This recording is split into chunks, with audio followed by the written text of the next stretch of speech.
Hello friends, இன்றைக்கி வந்து ஆடி அமாவாசையில் ஸோ அதனால் பக்கத்தில் பேரூர் கோயிலுக்கு போயிருந்தோங்க. கூட்டம் ரொம்ப அதிகமாக இருந்தது. நிறைய பேர் வந்து தர்ப்பணம் கொடுக்கறதுக்கு வெயிட் பண்ணிகிட்டு இருந்தாங்க.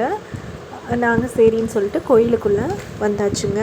பேரூர் கோயிலில் இருக்கிற சிலைகள் எல்லாமே வந்து வேலைப்பாடுகள் ரொம்ப நல்லாயிருக்கும். நல்ல பழமையான கோயிலில் சாமி தரிசனம் பண்ணிவிட்டு வீட்டுக்கு வந்தாச்சுங்க. வீட்டுக்கு வந்துட்டு இன்றைக்கி ரொம்ப சிம்பிளான சமையல் தான், பட் நல்ல சூப்பரான காம்போ.